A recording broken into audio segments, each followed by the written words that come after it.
पिछले 6 महीने से देखने में ये आ रहा है कि जो शेड्यूल 5 के जो गांव हैं और खास तौर से बस्तर क्षेत्र में जो गांव हैं उन गांव पे एक ऐसे बोर्ड्स फ्लेक्स के साथ या पेंट किए हुए देखे जा रहे हैं जिसमें ये लिखा हुआ है कि कोई ईसाई पादरी इसके अंदर प्रवेश नहीं कर सकता क्योंकि ये शेड्यूल 5 का गांव है। जय मसीह की मेरे प्यारे भाई और बहनों, आप सबको मैं स्वागत करता हूं और की वीडियो में। तो आज की वीडियो में हम देखने वाले हैं कुछ ऐसे गांव है जो कि क्रिश्चियनिटी को विरोध करते हैं तो करते हैं, लेकिन उन लोगों ने अपने गांव के बाहर एक बोर्ड लगा दिया था कि इस गांव के अंदर ईसाई लोगों का प्रवेश मना है। इसको लेकर हाई कोर्ट और सुप्रीम कोर्ट ने क्या ऑर्डर दिया है और हमारा जो छत्तीसगढ़ का चीफ मिनिस्टर है उन्होंने क्या कहा वो भी हम देखेंगे। पहले आप इस वीडियो को देखिए, उसके बाद हम बात करते हैं। पिछले 6 महीने से देखने में ये आ रहा है कि जो शेड्यूल 5 के जो गांव हैं और खास तौर से बस्तर क्षेत्र में जो गांव हैं उन गांव पे एक ऐसे बोर्ड्स फ्लेक्स के साथ या पेंट किए हुए देखे जा रहे हैं जिसमें यह लिखा हुआ है कि कोई ईसाई पादरी इसके अंदर प्रवेश नहीं कर सकता क्योंकि ये शेड्यूल 5 का गांव है और इसमें प्रवेश प्रतिबंधित है। कई में बोल रहे हैं आपको ग्राम सभा की अनुमति लेनी है, कई में बोल रहे हैं कि ईसाई होगा वो प्रवेश नहीं किया जाएगा। मैं उसका सही तथ्य आप तक पहुंचाने के लिए इस वीडियो को बना रहा हूं। उसमें हमारे गृह मंत्री जी ने भी एक बयान जारी किया है और वहां के जितने भी जनप्रतिनिधि हैं खासतौर से कोंडागांव और कांकेर के, वो लोग भी खूब झंडा उठा के चल रहे हैं कि हाई कोर्ट ने भी उसको अनुमति दे दी है और यह भी बोला जा रहा है कि सुप्रीम कोर्ट ने भी उसके ऊपर ठप्पा लगा दिया है कि आप इस गांव में प्रवेश नहीं कर सकते हैं। तो ये टोटल भ्रामक खबर है, पूरी गलत बयानबाजी है। मैं उसके तथ्य आपको बता रहा हूं। जैसा कि फोरम अपने तथ्यों के साथ और सत्यता के साथ और बहुत आधिकारिक तौर पर अपनी बात रखता है, तो आज हम भी उसी आधिकारिक तौर से अपनी बात को रख रहे हैं। सबसे पहले आप ये देख लीजिए, ये मेरे पास हाई कोर्ट छत्तीसगढ़ बिलासपुर का पूरा ऑर्डर है। आप चाहें तो इसका नंबर भी नोट कर लीजिए। इसका नंबर है WPPIL नंबर 83 ऑफ 2025। इसमें यही मांग करी गई थी कि जो बोर्ड्स हैं उनको हटाया जाए और यहां पे सब कोई बोल रहे हैं कि इसमें हम हार गए थे और इसलिए हारने के कारण वो बात मानी जाएगी कि सारे बोर्ड्स को हटाने का आदेश अपने माननीय हाईकोर्ट ने दिया है, पर ऐसी बात पूरी गलत बात है। ये ऑर्डर है, इसका ये मैं आखिरी पेज पढ़ रहा हूं। ये आखिरी पेज में जो लिखा हुआ है वो वर्ड टू वर्ड में पढ़ के सुनाता हूं। A party must exhaust the statutory alternative remedy available before approaching the high court seeking redressal and hence this is dismissed। ये हाई कोर्ट ने बोला है और हाई कोर्ट का जो मानना था, अपने हिंदी दर्शकों के लिए मैं समझाने की कोशिश कर रहा हूं। हाई कोर्ट ने ये माना है कि ग्राम सभा ने आपको रोका है। ग्राम सभा जो है वो एक कॉन्स्टिट्यूशनल बॉडी है, एक संवैधानिक संस्था है।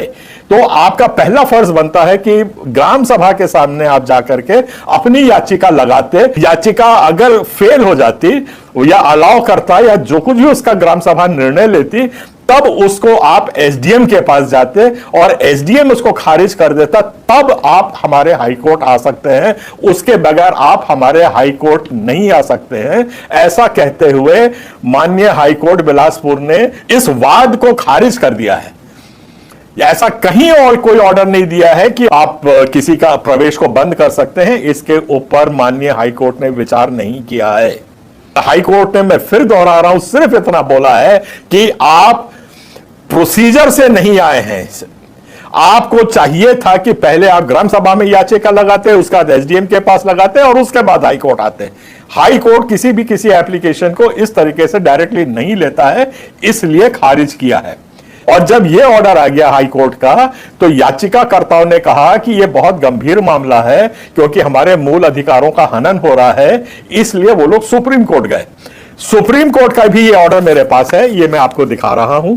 ये 2 पेज का ऑर्डर है और चाहे तो इसको आप लिख लीजिए। इसका नंबर है 64,814 2025 और 28/10/2025 को इसका आदेश पारित हुआ है। और इसमें भी देखिए सुप्रीम कोर्ट बड़े साफ तरीके से बोल रहा है, we are not inclined to interfere with the impugned judgement of the high court according the SLP is dismissed. उनने कहा है जैसा हाई कोर्ट बोल रहा है आपको सिस्टम से आना था, आपको हर सीढ़ी को पार करके आना था, उसका अनुपालन नहीं हुआ है, इसलिए हम इस याचिका को सुनने को तैयार नहीं है। तो माननीय महोदय, माननीय जनप्रतिनिधि और हमारे आदरणीय गृह मंत्री जी, मैं आपसे करबद्ध निवेदन कर रहा हूं कि ये जो मामले हैं बहुत संवेदनशील मामले हैं। इनमें समाज आपस में टकराव की स्थिति आ जाती है। ऐसा मत होने दीजिए, गलत बयानबाजी मत करिए। और मैं उम्मीद करता हूं कि आप लोगों की तरफ से कोई स्पष्टीकरण आएगा। दोनों का मैंने नंबर दे दिया है, दोनों जजमेंट का हवाला दे दिया है।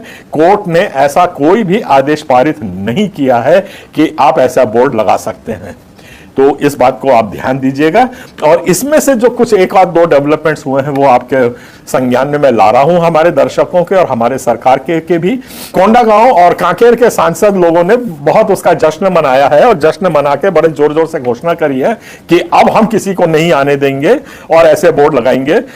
इनके इस बयान के कारण जशपुर, मैं अग्रिम आपको सूचना दे रहा हूं कि पूरा अंबिकापुर, जशपुर जहां 70 से 80% ईसाई कई गांव में हैं, उन लोगों ने भी अभी घोषणा कर रहे हैं कि हम भी यहां पे बोर्ड लगाएंगे कि कोई भी हिंदू इसमें नहीं आएगा अंदर करके। तो किस जगह तरफ आप लोग लेके जा रहे हैं इस समाज को, छत्तीसगढ़ को, ऐसे बयानबाजी करके?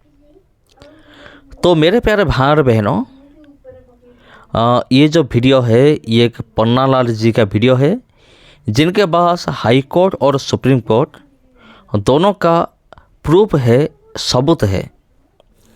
ये जो लोग हैं ना, मसीह विरोधी लोग, ये हल्ला मचा रहे हैं, जश्न मना रहे हैं। देखो देखो, हम हाई कोर्ट में जीत गए, हम सुप्रीम कोर्ट में जीत गए, लेकिन ये बिल्कुल भी सही नहीं, ये सही खबर नहीं है। लेकिन सही खबर क्या है आपने ऑलरेडी सुन लिया। हमारा जो पन्नालाल जी है छत्तीसगढ़ का, उन्होंने कैसे खुलासा किया है इन लोगों का जो हरकत है, जो सुप्रीम कोर्ट हाई कोर्ट ने ऑर्डर नहीं दिया है, उसको लेकर ये लोग उछल रहे हैं। देखो, हम लोग जीत गए कोर्ट में, हम लोगों का जीत हुई है, हम लोग जो बोर्ड लगाया था ये क्या हो गया, ये परमिशन मिल गया है, अब हमारा कोई कुछ नहीं कर सकता। ये एक अफवाह फैला रहे हैं ये लोग मसीहत के खिलाफ, और ये खुद को तो बदनाम कर रहे हैं और अपने धर्म को भी ये लोग बदनाम कर रहे हैं। लास्ट में एक बात मैं बोलकर मैं ख़त्म करूंगा कि देखिए मेरे प्यारे भाई और बहनों, प्रभु यीशु मसीह का जो सुसमाचार है ये कभी नहीं रुका है और कभी रुक भी नहीं सकता। देखिए, हमारा भारत के अंदर कितने सारे ग्रुप बनाया गया है क्रिश्चियनिटी को रोकने के लिए। आरएसएस हो, बजरंग हो, भाजपा हो, ये जो सारे ग्रुप्स है, इन लोगों का टारगेट सिर्फ एक ही है, ये लोग क्रिश्चियनिटी को रोकेंगे, सुसमाचार को रोकेंगे। लेकिन आज तक कोई रोक पाया? कोई नहीं रोक पाया। प्रभु यीशु मसीह का जो सुसमाचार है ये फैल रहा है और आगे भी फैलेगा, इसको कोई नहीं रोक सकता। चाहे हो आरएसएस हो या फिर बजरंग दल हो, प्रभु यीशु मसीह का सुसमाचार को कोई नहीं रोक सकता। सबको जय मसीह की। अगर वीडियो अच्छा लगा तो वीडियो को शेयर कीजिए। जय मसीह की।